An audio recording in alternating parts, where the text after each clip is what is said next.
going on, everybody? So doing a couple more mock fantasy football drafts for you, just in case you need a little bit more inspiration in your drafts coming up, or if you already did it, I feel bad for you. That's why I always push my draft till the Sunday at least before the season starts, which is actually this Sunday coming up. So it should be very interesting to see who I get and what happens, just because I always push it back, because if there's injuries and I drafted a guy in the summer like a month ago, then I have to deal with that. I think one of my first years, I drafted LaDainian Tomlinson, number 1 overall, and he ended up getting injured and missing most of that year, which sucked. So learn from my mistakes to get better. I know the last video was like over 20 minutes with 2, so I don't know if I cut that up or not to do 2 separate videos, which I probably didn't, but you know, we'll see what I can do with this, hopefully to get it quicker, get my points across quickly. So yes, this was a grade A+. It was one of the higher grades that I did get, like a 96, something like that overall. With quarterback, I went with Dak Prescott, number 23 overall. Never really trusted him, especially because it's a Dallas quarterback and he was coming back from injury. Especially last year, didn't want to trust him, and he did just okay. But now that he's more healthy, I wouldn't mind taking a stab at him, which is what I did here in this mock. So we'll see what he can do. Then my first running back is Christian McCaffrey, pretty much who obviously I took with my first overall pick here. Last year, he was the number 140th overall player. That's obviously because of injuries. Only played in, like 2 to 4 games, if that. And yet he was still ranked 140 overall. It's pretty crazy. I think that's why he gets so much love, because when he is out there, he produces points. I think he's the highest overall average of fantasy points by a player because of what he was able to do years ago. The last 2 or 3 years, he's always had injuries, and yes, once again, these were more of like my taking chances on certain players, and yet I still got a better grade than I've gotten. So we'll see how this goes. So my second running back, ended up going with Antonio Gibson. At the time, I felt a little lackluster just because I felt other guys might end up taking some reps as well with him instead of him being the number 1. And I was correct that Brian Robinson was going to be named the first string running back for the Commanders, and then he ended up getting in an incident where he ended up getting shot a couple of times, which sucked. Hopefully, and everything looks good so far for him, but I don't think he's going to be playing anytime soon, which means Antonio Gibson could get more run as the first stringer once again, but I still have a hard time doing that because right before that he wasn't even second or third running back. He was returning punts, which is pretty crazy. So who knows what's going to happen in Washington, but overall could be interesting. Then my first wide receiver is Deebo Samuel. Obviously I had him last year. He was the number 3 overall player, and he was great for me. He was a guy I took maybe past the 5th round. Not a lot of people were that high on him, kind of like Cooper Kupp, who I took last year, like in the 6th, 7th, 5th round, something like that. And it worked out for me because they were like the 2 top fantasy football players out there, or top 2 or 3. And it worked out great because I ended up winning. But this year could be a little bit different. New quarterback. A lot of talk about Brandon Ayuk, his teammate at receiver. Should be interesting. And then my second wide receiver is DK Metcalf. He was number 26 last year, but it could be a tough road for him just because he has some pretty crappy quarterback play this year since Russell Wilson was traded. But he did get a big contract, so maybe he will be motivated enough to try to get, close to 100 catches or not this year. You never know. A couple more touchdowns now that he believes he's the number 1 receiver, but you never know, because Tyler Lockett still is there, more of the possession type of receiver, working in the middle. So we'll see how this goes. Then my top tight end is Travis Kelce, obviously number 15th overall. I picked him before in one of the other mock drafts you've seen. Obviously not mad about this pick. He's the top tight end. He could be the first or second top tight end. So either way, I win, and they're going to be throwing a lot. Kansas City, as I mentioned before. Then my flex wide receiver is actually Terry McLaurin. He's a number 63 overall player. Pretty surprising that I was able to get him here, but I think this might have been a trade or a mock where I picked like back-to-back picks, which is why some of these players' names are pretty good overall. So yes, definitely like him in my flex. Could be a starter for me as well if DK Metcalf doesn't perform well. Then go with my defense, went with Buffalo. See me pick them before. They were pretty good last year. I added a couple more pieces this year, so I'm expecting good things from them.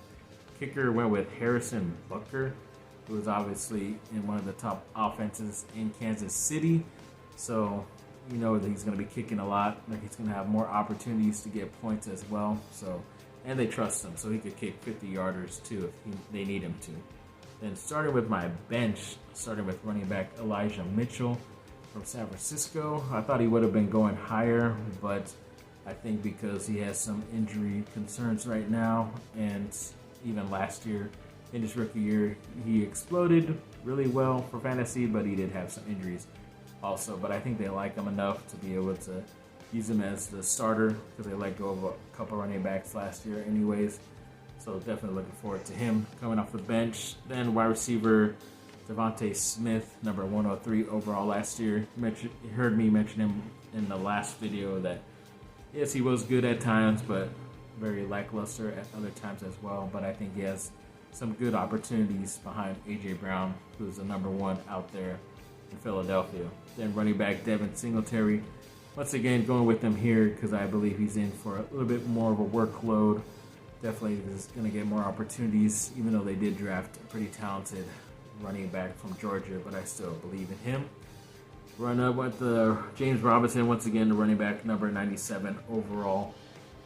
Once again, this is more of a stash play because he isn't 100% healthy yet, but later in the year, I'm hoping that he will be able to help some of these fantasy football teams. And then to end this one, I ended up going with wide receiver Chase Claypool, who was 116th last year.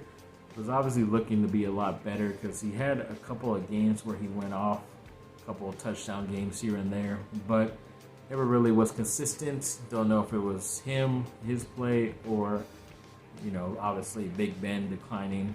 Ben Roethlisberger's play was declining a lot, and that's why he retired. But overall, he's going to have somewhat of an upgrade with Trubisky or the rookie Kenny Pickett throwing to him. And, I mean, if he's getting picked this late, that means his rookie wide receiver George Pickens was picked for him. And there's Deontay Johnson as well. So he's going to have a tough time getting that. And obviously Najee Harris, the running back, is there. So overall, it is a dart throw, as they say, for fantasy football. But I'm willing to take that chance because if any of those other guys get injured, then he's the second or first receiver to be picked in that offense, in my opinion. So to go on to the next mock draft. This one was a regular grade A and started off with the quarterback. Ended up going with Justin Herbert. Had him, I think, for a little bit. I forget, but no, I never had him. Yeah, so he's been pretty good overall the past couple years since he started for the Chargers, and they're saying this could be an MVP type of year for him, and the Chargers in the Super Bowl, all this crap and stuff. I have a hard time believing, even though I'm a Chargers fan, just because I have to see it to believe it. But yeah, even last year he was the number 6 overall player and the second best quarterback. He's pretty much going in the same area right now, if not the first quarterback taken. So not a bad pick here. Then my first running back ended up going with Najee Harris. It's a starter for Philadelphia. Last year he did pretty good. He was the number 14th overall and the 4th best running back. So obviously that was when he had even a worse offensive line than he does now, and a declining Ben Roethlisberger as his quarterback. So upgrades here and there. I think he could have a better year, even though he did say he is playing through like a Liz Frank injury, which is in his foot, something like that. But he actually got to play this final preseason. So if it was that bad, he wouldn't have been able to play at all. He would have already had surgery.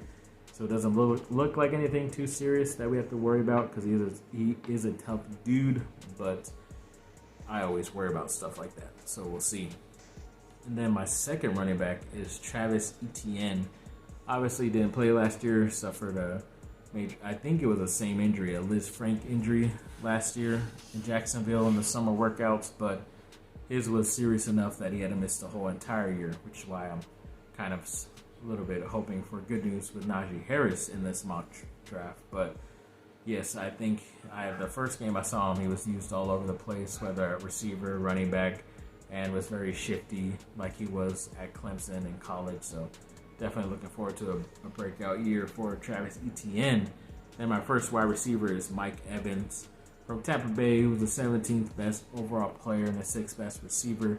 I think it's like 6 or 7 straight years. He's like the only player to start his career with like 1,000 yards every single year, something like that. And I've never had him on my team, but he could be up and down. He could get you like under 5 points one week, and then he could get you like 30 plus, something like that one week. So, and obviously he's in Tom Brady's last year as one of the top wide receivers on his team, so good look to get him. But yes, this is a pretty good pickup right here in this mock. And then my next wide receiver is actually Deontay Johnson from the Pittsburgh Steelers, who is their number 1 receiver, more of a possession type of guy. Luckily, there are extra points for that per reception in fantasy, so that's all looking good. Except he did suffer a shoulder injury in his last preseason game, but they said it wasn't anything that bad. If it was a regular season game, he would have been put back into the game eventually.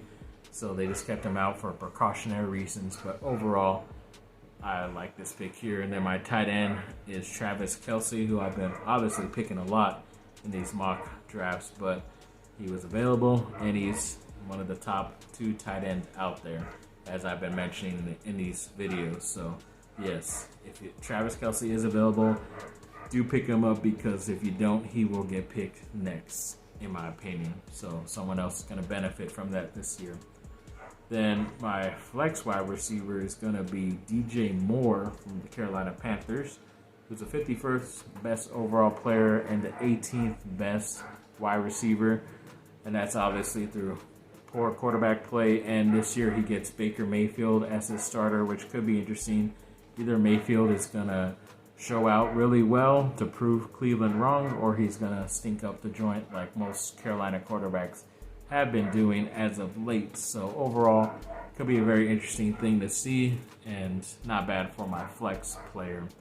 Then my defense went with San Francisco. Obviously, they have really good, talented players overall. In each level, they've been one of the top defenses out there throughout the last couple years, and they added some more stuff, so ended up going with them. And then my kicker is Matt Gay, who I had last year for the LA Rams, who was really good, really consistent. Obviously, from my last video, I don't pick kickers or defense till my last 2 picks, so I went with who was available, just because they usually end up giving you the same amount of points either way. Especially with the kickers, it's pretty similar.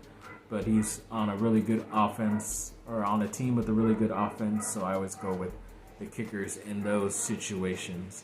Sorry about the barking dog. It's something I could do, but people need to take care of their pets a lot better, or give more attention to them, I believe. Then my running back, my first player on my bench is a running back, Damian Harris, who I've talked about before. Obviously, during these mocks, I would probably not have selected them recently, but back then it seemed like a good idea. But now I hear more talk about Ramondre Stevenson, so might not be a good thing overall. But I think I helped myself out getting the next player, which is a running back, Kareem Hunt from the Cleveland Browns, who could do a lot of good stuff, especially even with Nick Chubb there. His stats were really good, especially fantasy-wise. It helped out a lot no matter what, so they could end up using them a lot just because they don't have their star quarterback, Deshaun Watson, for the first 11, 12 weeks, so it could be really running back heavy, so it could work out. Then my next player was a running back, Melvin Gordon from the Denver Broncos, ex-Charger. He was still somehow the 54th best player overall and the 17th best running back. So, yeah, I think he even mentioned, he kind of slipped up saying that they are going to go with the second-year player more, Javonte Williams, and he's kind of pretty much the backup now, even though he did re-sign a 1-year deal with them. But I don't know. It still seems like they're going to end up using him, and he could vulture a couple of touchdowns here and there. But this is definitely a guy that I'm going to be using more when my other starters, my better players, have bye weeks and all that type of stuff. So not really worried about him. Then Russell Gage ended up going with the wide receiver here, number 129th overall. I only went with him because he's in the Tom Brady offense, so he will be getting thrown passes by him. So it is a good thing to get players like that. So taking a chance on him here late in the draft to be able to shore up my bench. These guys could be interchangeable with other guys I find on the waiver wire. But yeah, just taking a chance here. And then last pick went with wide receiver Kadarius Toney, who was the 253rd best player last year. He had, I think, one good game, and then he ended up getting injured and was pretty much in and out throughout the whole year as a rookie. But he had a lot of promise in that one game. It looked really good. And then, sadly, the injuries went up. But he is, as of right now, healthy and looking like one of the top 2 to 3 receivers on the team. They don't really have a tight end, so hoping for some good stuff to come out of him. And if not, then he will be a waiver wire dump for someone I need or someone who is doing better, obviously. So, yeah. Thanks for watching, people. Like, subscribe, comment down below. Let me know what y'all think. I know these mock drafts, this one was a little bit shorter than the other one, so definitely look to do this format instead of doing what I did the first time. So, yes, like I said, thanks for watching. Have a great rest of your day. Bye.